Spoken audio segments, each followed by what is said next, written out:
యేసుక్రీస్తు నామంలో పెన్నాడ గ్రామ వాస్తువులకి శుభాది వందనాలు తెలియజేస్తున్నామండి.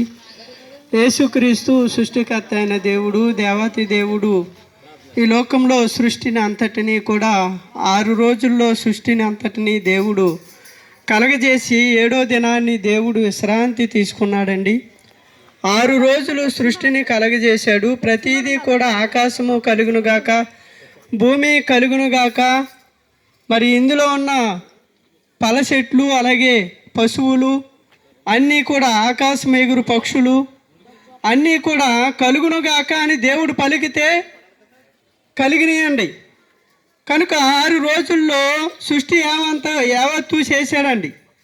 కనుక 6 రోజులు ప్రతిరోజు ఒక్కొక్కటి దేవుడు ప్రజల కోసము మరి సృష్టిని కలగజేసి మంచిది ఇది మంచిది అని దేవుడు నియమించాడండి. 6 రోజులు మంచివిగా దేవుడు చేశాడు, సృష్టిని అంతటినీ చేశాడు. మానవుడు ఏమంటాడంటే మరి ఈ సమయం మంచిది కాదు, ఈ దినం మంచిది కాదు, ఈ గడియ మంచిది కాదు అని మానవుడు దాన్ని మారుస్తూ ఉన్నారు, మనసు అనుకుంటూ ఉన్నారు. కానీ దేవుడు అంటున్నాడు ప్రతిదీ మంచిది, ప్రతి దినము మంచిది, ప్రతి గడియ మంచిది అని దేవుడు 6 రోజులు సృష్టిని కలగజేసి దేవుడు మనుషుల కోసము సమస్తాన్ని కలగజేశాడండి. అయితే దేవుడు సమస్తాన్ని కలుగునుగాక అని అంటే దేవుడు మాట పలకగా కలిగిందండి.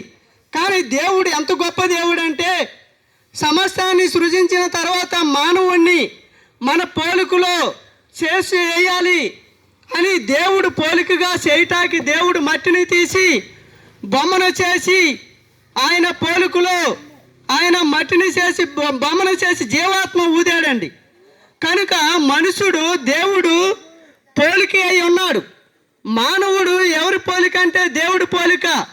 స్త్రీగాను పురుషునిగాను దేవుడు మరి వారిని దేవుని పోలికగా సృజించాను అని దేవుని వాక్యం సెలవిస్తుంది. అంతేకాదు దేవుడు వారిని ఆశీర్వదించాడు. నేటి దినాన్ని భూమి మీద ఉన్న కోట్లాది ప్రజలు ఒక స్త్రీ ఒక పురుషుడు ద్వారా మరి యొక్క ప్రపంచంలో భూమి మీద ఉన్న సమస్త మానవాళ్ళందరూ కూడా వారి ద్వారాగా కలిగారండి. వారు మొట్టమొదటి మనుషులు, దేవుడు సృజించిన మనుషులు. ఆదాము అవ్వమ్మని వారికి దేవుడు పేర్లు పెట్టారండి. కనుక దేవుడు ప్రతిదీ కూడా మంచిదిగా చేసి 6 రోజులు పనంతా సంపూర్తి చేసి 7వ దినాన్ని విశ్రాంతి తీసుకున్నారండి. కనుక దేవుడి వాక్యం ఏం చదివిస్తుందంటే 6 రోజులు కష్టపడి 7వ దినాన్ని నా సన్నిధికి రండి, నేను మిమ్మల్ని ఆశీర్వదిస్తాను, మీకు విశ్రాంతి కలగజేస్తాను, మీకు నెమ్మది కలగజేస్తాను, మీరు కష్టపడింది వ్యర్థముగా పోకుండా నేను దాన్ని ఆశీర్వదిస్తానని దేవుడు ఆది కాలంలోనే చెప్పాడండి. కనుక నేటి దినాన్ని మానవులు ఎంత సంపాదించినా ఎంత కష్టపడినా మరి ఎన్నో మరి అనారోగ్య పరిస్థితిలో ఎన్నో మరి దేనికో వ్యయముగా ఆ ద్రవ్యం పోతుంది. ఏమంటారంటే మాకు నెమ్మది లేదండి, ఎంత కష్టపడినా మాకు సుఖం లేదండి, ఫలితం రావటం లేదు, మాకు అక్కడికి రావటం లేదు, మేము అంత సంపాదించినా సిల్లి సంచులో వేసినట్లుగా అయిపోతుందండి అని అంటారు. కనుక దేవుడి వాక్యం ఏం సెలవిస్తుందంటే 6 రోజులు కష్టపడి 7వ దినాన్ని నా సన్నిధికి రండి, నేను మిమ్మల్ని ఆశీర్వదిస్తాను అన్నాడు. కనుక దేవుడు ఆశీర్వదించే దేవుడండి. దేవుడు మనకి మరి మనం చేసే ఏ వృత్తి అయినా అది వ్యవసాయం కావచ్చు, పశువులు కావచ్చు, అది నువ్వు ఉద్యోగమే కావచ్చు, నువ్వు నీ కుటుంబం కొరకు మరి ఏది చేసినా అది ఫలించి అభివృద్ధి పొందాలంటే దేవుని యొక్క ఆశీర్వాదం ఉండాలి. దేవుని వాక్యం ఇలా సెలవిస్తుంది, నరుల కష్టార్జితము ఐశ్వర్యము ఇవ్వదు కానీ యెహోవా ఆశీర్వాదము ఐశ్వర్యం ఇచ్చును అని వాక్యం సెలవిస్తుంది. కనుక దేవుని ఆశీర్వాదం లేకుండా నువ్వు ఎంత కష్టపడినా మనం ఎన్ని చేసినా అది ఫలితానికి రాదండి. వచ్చినా అది మనకి దీవెనకరంగా మన పిల్లలకి మనకి మరి నెమ్మది కలిగించేదిగా ఉండదండి. కనుక దేవుని ఆశీర్వాదం గొప్పదండి. జీవ మరణము యెహోవా వశమని దేవుని వాక్యం సెలవిస్తుంది. మరణం తప్పించుట దేవుని వశములో ఉందండి. కనుక దేవుడు దీర్ఘాయుష్మంతులుగా ఆశీర్వదించే దేవుడు. మరణ భయము మరి నేటి దినాన్ని మనుషుల్ని ఎంతగానో పట్టి పీడిస్తుంది. ఎక్కడ చూసినా దుర్వార్తలే. కనుక దేవుడు వాక్యం చదివిస్తుంది, జీవ మరణములు దేవుని వశములో ఉన్నాయి. కనుక దేవుడు కాపాడే దేవుడు. ఈ దేవుని యందు విశ్వాసం ఉంచండి. మరి దేవుడు మిమ్మల్ని, మీ కుటుంబాన్ని ఆశీర్వదించి మీరు ఎక్కడికి వెళ్ళినా మీ మార్గాల్లో, మీ ప్రయాణాల్లో మిమ్మల్ని క్షేమంగా నడిపించి క్షేమంగా కాపాడే దేవుడండి. ఇశ్రాయేలును కాపాడువాడు కునుకుడు నిద్రపోడంటండి. ఆయన రెక్కల కింద మీకు గొప్ప భద్రత, గొప్ప ఆశీర్వాదము ఇస్తాడు. కనుక ఇటు దేవుణ్ణి మీరు కలిగి ఉండండి. ఈయన యందు విశ్వాసం ఉంచండి. దేవుడు మిమ్మల్ని, మీ కుటుంబాలను దీవించి ఆశీర్వదించునుగాక. ఆమె.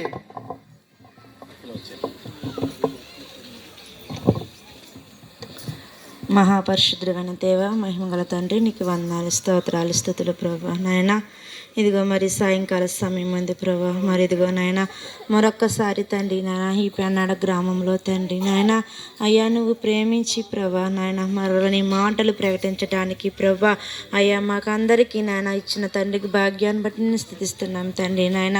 అవును ప్రభా నాయన, ఈ లోకాన్ని సృష్టించిన సృష్టికర్త నీవై ఉన్నావు తండ్రి దేవా. అవును ప్రభా, ఆకాశము కలుగును గాక అన్నప్పుడు కలిగింది ప్రభా, భూమి కలుగును గాక అయ్యా అన్నప్పుడు కలిగింది ప్రభా. నిజమే నాయన, అన్నీ నీ మాట ద్వారా చేసావు కానీ ప్రభా నాయన అయా మనుషులను మాత్రం తండ్రి నాయన అయా నీ ప్రేమతో నాయన అయా నీ స్వరత్వం ఇచ్చిన ప్రభా, నీ చేతులతో ప్రభా నరులను చేసి ఉన్నావు ప్రభా నాయన. అవును తండ్రి, కానీ ప్రభా ఈరును ప్రభు లోకమున ప్రభా నాయన అయా నా తండ్రి నాయన దుష్టుడు ఎదుట ఉన్నదని గ్రహించలేకపోతున్నారు తండ్రి నాయన. అయ్యా ప్రభా నాయన గ్రామాన్ని రక్షించండి తండ్రి. అయా ఈ మాటలు వింటున్న ప్రతి ఒక్క హృదయంలో ప్రభా కలవరతను దయచేయమని అడుగుచున్నాను తండ్రి నాయన.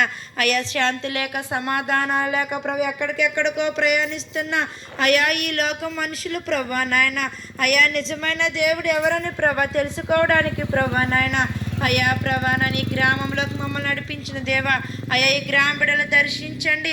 అయా నీ బిడ్డలు ప్రకటించిన ప్రతి ఒక్క మాట ద్వారా ప్రభా నాయన ఈ గ్రామంలో కార్యాలు జరిగించుకుని ప్రభా నాయన అయ్యే గ్రామంలో ప్రతి ఒక్క బిడ్డను తండ్రి ప్రేమించి నాయన అయా నీ రక్షణ ప్రతి ఒక్క బిడ్డకు అనుగ్రహించమని తండ్రి నాయన అయా నీ శాంతిని, సమాధానాన్ని ప్రభా ఈ బిడ్డలకు అనుగ్రహించమని తండ్రి నాయన అయా నీ జీవమును నువ్వు మార్గమై ఉన్నావని ప్రభా అయా ఇక్కడ ఉంటున్న ప్రతి ఒక్క బిడ్డలు ప్రభా తెలుసుకోవడానికి సహాయం దయచేయమని అయ్యా నా తండ్రి ఇంతవరకు తోడైన మా దేవా అయ్యాక ముందు కూడా తోడైన నడిపించమని యేసు నామములో ప్రార్థిస్తున్నాం తండ్రి. ఆమేన్.